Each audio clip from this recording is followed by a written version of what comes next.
This was supposed to be his breakout season, but something feels off. Alejandro Garnacho arrived at Chelsea with hype, confidence, and expectation.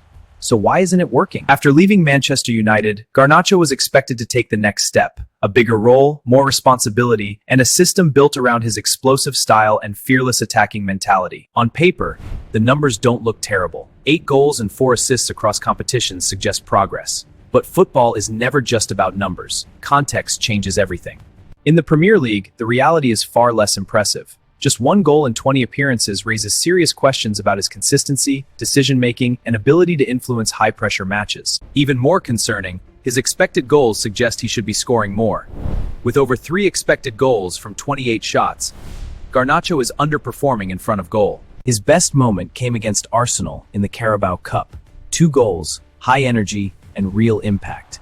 But moments like this have been rare, not consistent. Tactically, questions are beginning to emerge. His positioning can be unpredictable, sometimes effective, but often disconnected from the team's overall attacking structure and build-up play. Coaches and analysts point out his lack of tracking back, especially during key moments when Chelsea conceded against organized counter-attacking sides. Matches against teams like Brentford and West Ham United exposed these weaknesses clearly, where defensive discipline became just as important as attacking ability. Now, the pressure is rising. With Giovanni Quenda set to join soon, competition will increase, and at Chelsea, patience is something players rarely get. At Chelsea, competition is relentless. Young talents arrive constantly, and every performance is judged instantly. For Garnacho, this means every missed chance or mistake becomes magnified under pressure. Unlike his early days at Manchester United, he is no longer a surprise package. Defenders now understand his style, forcing him into tighter spaces and predictable attacking patterns. Most of his attacks rely on pace and direct dribbling, but when space disappears, his decision-making becomes slower, often leading to blocked shots or lost possession in dangerous areas. Tactically, Chelsea's system demands discipline. Wide players must track back, maintain shape, and support defensively. This is where Garnacho is still adapting, and sometimes falling short. In modern football, talent alone is not enough. Work rate, positioning, and awareness define elite players. Right now, Garnacho is caught between raw potential and tactical responsibility. His movement off the ball also raises concerns. At times, he drifts out of sync with teammates, breaking attacking rhythm instead of enhancing it during crucial build-up phases. This lack of cohesion affects Chelsea's overall attack. When one player disconnects, the entire structure weakens, making it easier for opponents to defend and counter effectively. Still, flashes of brilliance remain undeniable. Quick acceleration, fearless runs, and confidence in one-on-one situations remind everyone why he was considered one of football's brightest young prospects. But flashes are not enough at this level. Top clubs demand consistency, not occasional moments. And this is the exact gap Garnacho must close to secure his place. With new signings approaching and tactical expectations rising, the question becomes unavoidable. Is Garnacho evolving into a complete player, or slowly falling behind in a system that demands more? Beyond club football, his international career has also slowed down. Despite early promise, Argentina has not consistently relied on him in recent matches. After being part of a major tournament-winning squad, expectations were high. But since arriving at Chelsea, his international appearances have stalled, raising concerns about his overall development. For a young player, confidence is everything, and confidence often comes from rhythm, consistent performances, and trust from coaches, all areas where Garnacho is still searching for stability. Without regular impact on the pitch, doubt begins to grow, not just from fans and media, but internally, affecting decision-making, composure, and risk-taking in key attacking moments. At times, Garnacho appears caught between playing safe and taking risks. This hesitation can slow attacks, making him predictable instead of the explosive threat he once was. Chelsea's environment adds another layer of pressure. At elite clubs, patience is limited and competition is constant, meaning young players must prove themselves quickly or risk being replaced. The arrival of Giovanni Quenda only intensifies that pressure.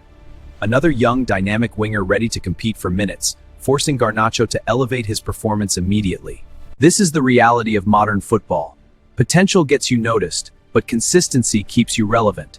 Right now, Garnacho is at a crossroads between those two paths. Even his own words reflect awareness of the situation.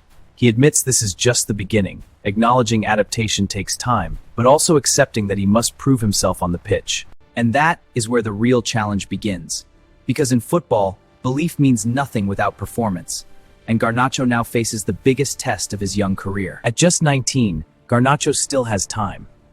But at a club like Chelsea, time is not always a luxury given to developing players under constant pressure. The club's history shows a pattern. Young talents often struggle to find consistency before being replaced, loaned out, or sold as new signings arrive season after season. If Garnacho cannot adapt quickly, he risks becoming another name on that list. A talented player remembered more for potential than actual long-term impact at the highest level. However, the story is far from finished. Every young player faces a defining period, a moment where pressure either breaks them or transforms them into something greater. For Garnacho, that moment is now. Improving decision-making, increasing defensive effort, and becoming tactically disciplined could completely change how he fits into Chelsea's system. Pre-season could be the turning point. With full preparation, understanding of tactics, and better chemistry with teammates, he has a real chance to reset expectations and prove his value. Because the talent is undeniable. His pace, directness, and confidence in attacking situations still make him one of the most dangerous young wingers when everything clicks. But talent alone is no longer the question. The real question is whether he can evolve from an exciting prospect into a complete, reliable, and consistent top-level footballer. Football has seen many players with similar journeys. Some rise under pressure and become stars, while others fade quietly despite early promise and expectations. Garnacho now stands between those two paths. Every match, every decision, and every performance will shape which direction his career ultimately takes from this critical point forward. So this is not just about form. It's about identity, growth, and proving he belongs at the highest level of modern football where expectations never slow down. Alejandro Garnacho's form has plummeted. We examine his stats, tactics, and criticism to ask, is this a phase or is his potential fading? Tactically, coaches and consistency have made